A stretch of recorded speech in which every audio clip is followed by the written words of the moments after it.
नमस्कार and welcome to Bharat affairs. Trump finally ये मान चुके हैं कि यूएस के जो अलाइज कंट्रीज है या फिर नाटोज है इन्हें कंप्लीटली डिस्ट्रॉय करके ही मानेंगे। जहां पहले आपने देखा होगा कि फ्रांस के साथ में ट्रंप ने टैरिफ गेम प्लान को खेला, जहां पर 200% टैरिफ इंपोज करने की बात की गई। अब यहां पर ट्रंप की तरफ से रिसेंटली जो स्टेटमेंट दिया गया है, यहां पर यह कहा जा रहा है कि 2001 से लेकर 2014 तक के बीच में अफगानिस्तान में नाटो की तरफ से जो भी ऑपरेशन चलाए गए इसमें यूएस फ्रंट में था, और जो बाकी नाटो के जो मेंबर्स है ना, चाहे वो यूके हो या फिर फ्रांस हो या फिर जर्मनी हो, ये सभी बैक फ्रंट में थे।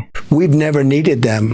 We have never really asked anything of them. You know, they'll say they sent some troops to Afghanistan or this or that, and they did. They stayed a little back, a little off the front lines, but we've been very good to Europe and to many other countries. And now under my administration, that began because we had a very successful first term. That began then, but it has to be a two-way street. और Trump के इस statement के बाद में UK के जो prime minister है कीर Starmer, इन्होंने यहाँ पर स्लेम करते हुए कहा कि ये साफ साफ ये इंसल्ट है नाटो के लिए भी, और जो ट्रूप्स यहाँ पर वीर गति को प्राप्त हुए उनके लिए भी। आप यहाँ पर भी देख पाएंगे non US NATO troops in Afghanistan as insulting and appalling. Let me start by paying tribute to the 457 of our armed services who lost their lives in Afghanistan. I will never forget their courage, their bravery, and the sacrifice that they made for their country. There are many also who were injured, some with life-changing injuries. And so I consider President Trump's remarks to be insulting and frankly appalling. And I'm not surprised they've caused such hurt to the loved ones of those who were killed or injured, and in fact across the country. और इस statement को लेकर कीर Starmer ने यहाँ पर यह कहा कि Trump should apologise for remarks on NATO troops in Afghanistan, क्योंकि कीर स्टारमर का यहाँ पर यह कहना है कि करीब 1.5 लाख से भी ज्यादा जो ब्रिटिश ट्रूप्स है ये अफगानिस्तान में सर्व किए हैं, जबकि यूके का कोई यहाँ पर इंटरेस्ट नहीं था। 2001 के बाद में जब यूएस के ट्रेड सेंटर में अटैक होता है तो नाटो की आर्टिकल 5 को इन्वोक करते हुए यहाँ पर यूके ने अपने तरफ से 1.5 लाख ट्रूप्स सर्व किया था इन अफगानिस्तान। सो इस वीडियो में बेसिकली हम डिस्कस करने वाले कि क्या अफगानिस्तान में ओनली यूएस फ्रंट लाइन में था और बाकी जो नाटो के जो ट्रूप्स हैं क्या ये बैक फ्रंट में थे, और 2001 से लेकर 2014 तक में जो भी नाटो ट्रूप्स यहाँ पर मारे गए हैं वो आंकड़े यहाँ पर क्या कहते हैं। और साथ ही साथ हम लोग यही बात करने वाले कि ट्रंप के इस स्टेटमेंट के बाद में नाटो के अंदर ही एक फ्रैक्चर देखने को मिल रहा है। लेकिन बात करते हैं शुरुआत से, आपको बताना चाहते हैं कि जब 1949 के टाइम में जब यूएस समेत 12 देशों की तरफ से नाटो को बनाया गया था, जिसमें यूके के साथ में फ्रांस भी फाउंडिंग मेंबर में शामिल था, जिसे as a political and military group के तौर पर बनाया गया था। फिर इसके बाद में जो मेंबर्स है वो जुड़ते चले गए, और फिनलैंड और स्वीडन ये दो ऐसे कंट्री है जिन्हें लेटेस्ट यहाँ पर नाटो में ऐड किया गया। और इसी एडिशन को देखते हुए यूक्रेन ने भी यहाँ पर दिलचस्पी दिखाई, और इस कारण रशिया यूक्रेन वॉर होता है। लेकिन ट्रंप जिस तरीके से ग्रीनलैंड को लेकर डेस्परेट है, जहां पर ट्रंप पहले भी कह चुके कि इसे सॉफ्ट तरीके से लेंगे या फिर हार्ड तरीके से लेंगे, लेकिन ग्रीनलैंड को एक्वायर तो जरूर करेंगे। और ट्रंप की तरफ से नाटो को लेकर ही इस तरह के स्टेटमेंट देना, इवन कि रिसेंटली फ्रांस को लेकर यहाँ पर ट्रंप 200% टैरिफ इंपोज करने की बात कर रहे हैं। और रिसेंटली डेवोस में आपने देखा होगा कि ट्रंप ने यह कहा कि हम लोग कुछ ऐसा करने वाले जिससे यूएस भी और नाटो भी ये दोनों यहाँ पर खुश रहने वाले ग्रीनलैंड के मुद्दे को लेकर। और इसी के जस्ट बाद में डेवोस में ही ट्रंप ने यहाँ पर यह कह डाला कि अफगानिस्तान में जो भी ऑपरेशंस नाटो की तरफ से चलाए गए हैं उनमें जो नाटोज के अलाइज है ये फ्रंट लाइन में नहीं थे as comparison to US forces. आप यहाँ पर देख पाएंगे Trump angers allies with claim NATO troops stayed a little back from front lines in Afghanistan. इतना ही नहीं, यहाँ पर ट्रंप ने यह भी क्वेश्चन मार्क किया कि नाटो ट्रीटी के अंतर्गत जो आर्टिकल 5 है जो बेसिकली ये बात करता है कि किसी एक नाटो मेंबर के ऊपर में अटैक होना ये सभी नाटो मेंबर के ऊपर में अटैक माना जाएगा। तो यहाँ पर ट्रंप का ये कहना था कि नाटो की आर्टिकल 5 के तहत में अगर यूएस ये कहता कि हमें नाटो के मेंबर्स के सपोर्ट की जरूरत है, तो इसके ऊपर भी यहाँ पर ट्रंप क्वेश्चन मार्क रेज कर रहे हैं कि नाटो के जो मेंबर्स हैं ये हमारे डिफेंड में खड़े नहीं हो सकते हैं।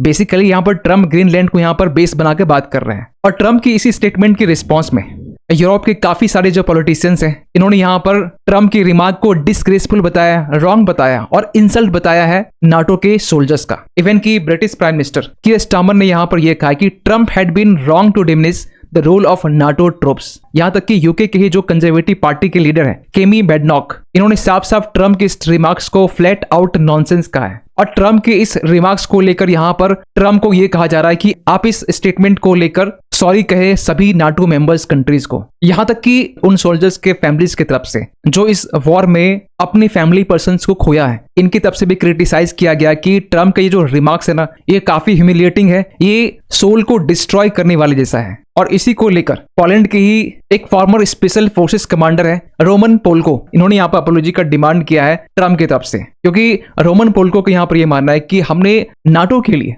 अफगानिस्तान में और इराक में 2 दशक तक हमने अपनी सर्विस की है। इसके बाद यहाँ पर यह भी कहते हैं कि ट्रम्प इस स्टेटमेंट के बाद में जो एक रेड लाइन थी ना, इसे अब क्रॉस कर दिया गया है। इसके बाद यहाँ पर पोल को यह भी कहते हैं कि हमने इस नाटो ग्रुप के लिए we paid with blood for this alliance. खैर रियलिटी क्या है ये तो बात करेंगे, लेकिन नाटो के सेक्रेटरी जनरल मार्क रूट ने भी डेवोस में ही वर्ल्ड इकोनॉमिक फोरम के एक इंटरव्यू के दौरान में इन्होंने ये कहा कि ट्रम्प का जो नाटो डील है ना, ये ग्रीनलैंड में माइनिंग करना और मिसाइल्स को डिप्लॉय करना, ये बेसिकली यहाँ पर शो करता है। खैर जिस तरीके से ट्रम्प यहाँ पर ये क्लेम कर रहे हैं कि अफगानिस्तान में 2 दशक तक में क्या नाटोस के मेंबर बैकफ्रंट में थे, तो आपको बताना चाहते हैं कि जब 2001 के टाइम में जब यूएस के वर्ल्ड ट्रेड सेंटर में अटैक होता है, इसके जस्ट बाद में आर्टिकल 5, नाटो का जो आर्टिकल 5 है, इसे इन्वोक कर दिया जाता है। तो ट्रम्प जहां पर ये कहते हैं कि आर्टिकल 5 अगर इन्वोक होता है तो यहाँ पर नाटोस के मेंबर हमारे डिफेंड में नहीं आएंगे, लेकिन 2001 के टाइम में आर्टिकल 5 की इन्वोक करने के बाद में किस तरीके से यहाँ पर एक कलेक्टिव डिफेंस देखा गया नाटोस मेंबर्स की तरफ से,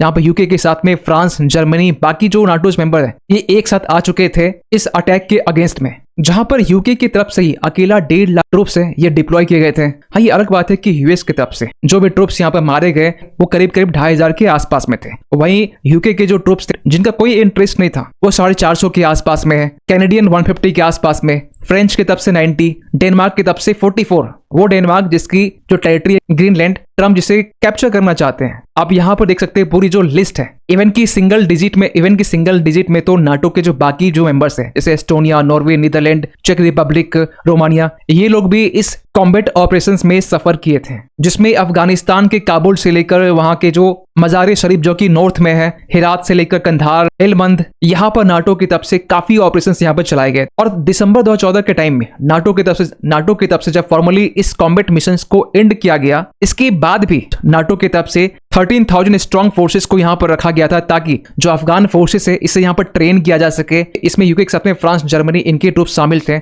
यहाँ तक कि काउंटर टेररिज्म ऑपरेशंस में भी इन ट्रूप्स ने सपोर्ट किया था। लेकिन ट्रम्प ने डावोस में एक राग और अलापा। यहाँ पर ट्रम्प ने भी कहा कि we never got anything out of NATO. Trump ने इसके पहले भी नाटो को लेकर काफी स्टेटमेंट दे चुके हैं, लेकिन ट्रम्प यहाँ पर यह कहने की कोशिश कर रहे हैं कि हमें नाटो से क्या मिला, कुछ भी नहीं। लेकिन हमने दिया क्या? नाटो को हमने बहुत कुछ दिया। ट्रम्प यहाँ पर कहते हैं कि it always a one way street. और इसी के बाद में ये भी अपडेट निकल के आ रहे हैं कि यूएस अपने 200 ट्रूप्स को नाटो से कट करने वाला है। इवन कि ट्रम्प की समस्या यहाँ पर यह भी है कि जहां 2024 के टाइम में नाटो की तरफ से ये टारगेट रखा गया था कि जो नाटोस के जो डिफेंस है उनके लिए हर एक नाटोस मेंबर्स को अपने जीडीपी का 2% डिफेंस में स्पेंड करने की जरूरत है, क्योंकि इस ग्राफ से साफ मालूम चल रहा है कि यूएस की तरफ से 2.5% ये जो टारगेट है वो रखा गया है, जो कि टारगेट से ऊपर है। लेकिन ये जो व्हाइट लाइन है ये 1% के आसपास में है, जो कि कनाडा का है। लेकिन पिछले साल जब जून के टाइम में नाटो के ग्रुप मिलते हैं उस टाइम नाटो की तरफ से ये कहा गया कि हम लोग अपने जीडीपी का 5% यहाँ पर स्पेंड करने वाले हैं ऑन डिफेंस एंड सिक्योरिटी के लिए, जिसमें 3.5% कोर डिफेंस में होने वाले जैसे कि इक्विपमेंट से लेकर जो पर्सनल है, और 1.5% अदर सिक्योरिटी प्रायोरिटीज के लिए जैसे कि सिविल प्रिपेयर्डनेस, डिफेंस इनोवेशंस। तो जहां एक तरफ नाटो का ये जो टारगेट है 5% का, इसको लेकर जो कुछ मेंबर्स है जहां पर सहमत है, वहीं हमें एक डिफरेंस भी देखने को मिलता है। फॉर एग्जाम्पल हंगरी, क्योंकि रिसेंटली हंगरी की तरफ से हंगरी के जो प्राइम मिनिस्टर है विक्टर ऑर्बेन, इन्होंने यहाँ पर साफ साफ ये कहा कि नो मोर वॉर मनी। ये बेसिकली यूक्रेन के कॉन्टेक्स्ट में कहा गया है, क्योंकि यूक्रेन को सपोर्ट करने के लिए जो नाटो के मेंबर्स है, यूरोपियन कंट्रीज है, ये लगातार सपोर्ट कर रहे हैं। अपनी इकोनॉमी का कुछ जो परसेंटेज है ये यूक्रेन को सपोर्ट करने में खर्च कर रहे हैं, और प्लस 5% का नाटो का टारगेट। इसको देखते हुए यहाँ पे इन्होंने साफ साफ ये कहा है कि आगे आने वाले टाइम में नाटो के अंदर में एक फ्रैक्चर देखने को मिल सकता है। खैर, आप क्या सोचते हैं इस अपडेट को लेकर? कमेंट कीजिएगा। मिलते किसी अगले वीडियो में, तब तक के लिए थैंक यू सो मच।